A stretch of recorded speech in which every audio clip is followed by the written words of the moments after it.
안녕하세요. 2026학년도 6월 모의평가 화학원 해설을 맡은 최진아입니다.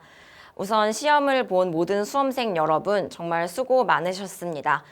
모의평가가 끝날 때마다 드리는 말씀이지만요. 이거는 본 시험이 아니라 정말 말 그대로 모의평가일 뿐이니까요. 점수가 어떻든 간에 일희일비하지 마시고 문항 하나하나 분석하는 데 집중하시기 바랍니다. 우리 해설에 앞서서 간단하게 총평 진행해 보도록 하겠습니다. 우선 시험 난이도부터 살펴보겠습니다. 시험 난이도 같은 경우에는 작년 6월 모의평가나 작년 수능에 비해서는 다소 까다로운 수준이었다라고 해볼 수 있겠는데요. 이렇게 평가할 수 있는 요인을 살펴보면요. 우선 여러분도 조금 느끼셨을 텐데요. 여러분에게 익숙하지 않은 다소 생소한 자료도 있었고요. 그리고 다소 좀 긴 지문이 있었기 때문에 그러한 자료들을 봤을 때 여러분이 약간 당황했을 가능성이 있겠습니다. 하지만 이러한 문항들이 고난도로 출제가 된 것은 아니었습니다.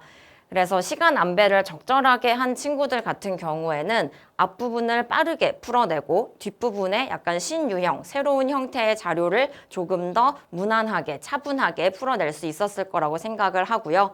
만약에 좀 시간이 촉박했던 친구들 같은 경우에는 새로운 형태의 자료를 보고 당황을 하다 보니까 실제 난이도보다는 조금 까다롭게 느꼈을 수 있겠습니다. 그리고 이번 시험은요, 복합적인 자료 해석 능력이 더욱더 중요해진 시험이었습니다. 그래서 여러분이 만약에 이번 시험이 나 조금 어려웠다, 이번 시험이 조금 난 시간이 많이 촉박했다라고 한다면은 화학적인 지식뿐만 아니라 독해 능력, 그 다음에 이러한 자료 해석 능력까지 키우는 훈련을 해보셔야 되겠습니다. 이렇게 우리가 고난도라고는 할 수 없다라고 했던 그 이유를 살펴보면요. 우선은 마지막 세 문항, 보통 우리가 고난도 문항이라고 불리우는 4페이지에 18번, 19번, 20번 세 문항이 평이하게 무난한 수준으로 출제가 되었습니다.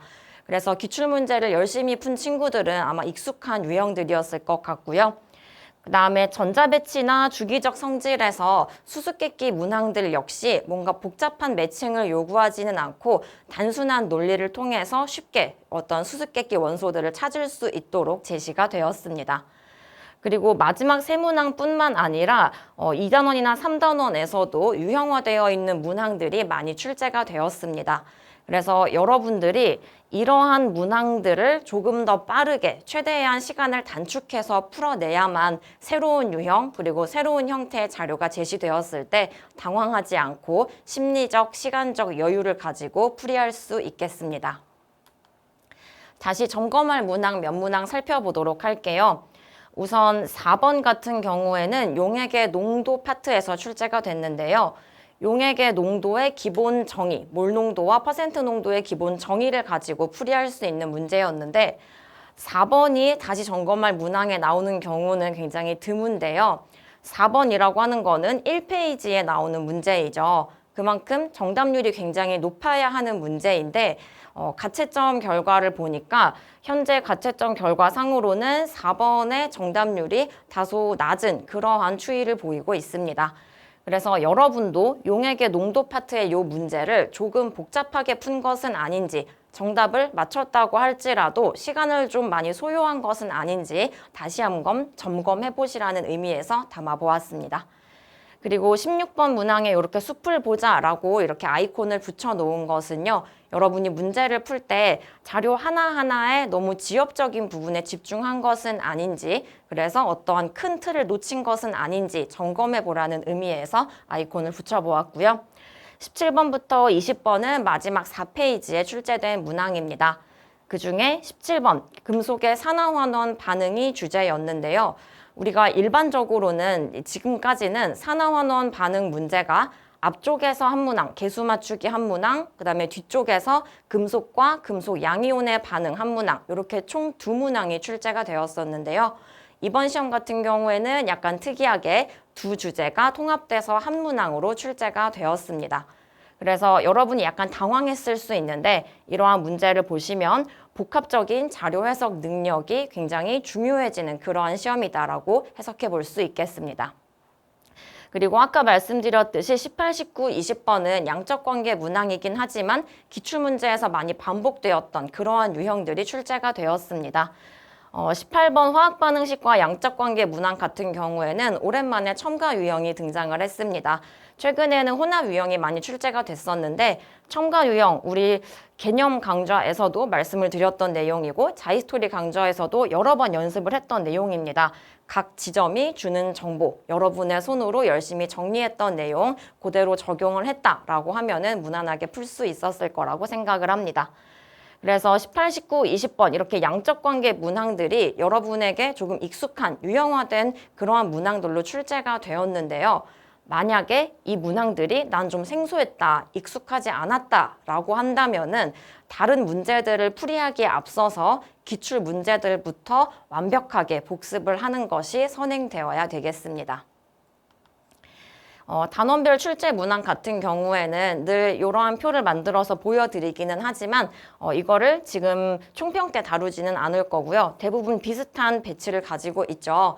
여러분이 어떠한 문제를 풀 때 조금 더 시간을 썼는지, 여러분이 어떠한 문제를 풀 때 조금 더 어려웠는지 그런 것들을 체크를 해서 여러분의 약점을 보완하는 데 활용하시기 바랍니다. 마지막, 지피지기면 백전백승이죠. 이번 모의평가는요, 수능의 출제 기관인 평가원에서 출제를 한 매우 중요도가 높은 시험이었습니다. 그래서 평가원 문항이기 때문에 문항 하나하나 여러분이 맞힌 문항이라고 할지라도 다시 곱씹어보고 분석해 볼 필요가 있겠습니다. 그리고 그 문항 속에서 여러분이 보완해야 될 점은 무엇인지 수능 때까지 꼭 보완을 하는 그러한 학습 플랜을 재정비해 봐야 되겠습니다. 두 번째로는요, 앞서 말씀드렸듯이 기출문제들에서 많이 반복되었던 유형들이 다수 출제가 되었습니다. 그렇기 때문에 이러한 유형의 문제들은 바로바로 빠르게 풀 수 있어야 합니다.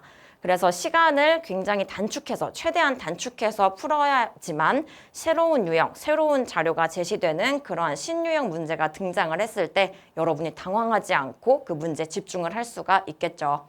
그래서 시간 안배 훈련을 하는 연습을 꼭 하셔야 되겠고요. 그다음에 세 번째, 숲을 보는 능력 키우기는 모의평가가 끝날 때마다 강조드리는 내용이죠. 지엽적인 시각에서 탈피해서 예를 들어서 자료에 가나다가 주어지면 가 하나 열심히 읽고 나 하나 열심히 읽고 이렇게 하면 시간이 너무 많이 걸리겠죠.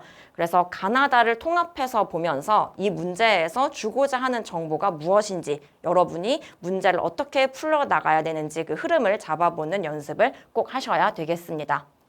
그리고 마지막으로는 복합적인 자료 해석 능력 키우기라고 써놓았는데요. 여러분이 아까도 말씀드렸듯이 화학적인 지식은 충분할지라도 지문이 조금 길어지고 자료가 새로워지면은 어렵다라고 느끼는 경우가 많습니다.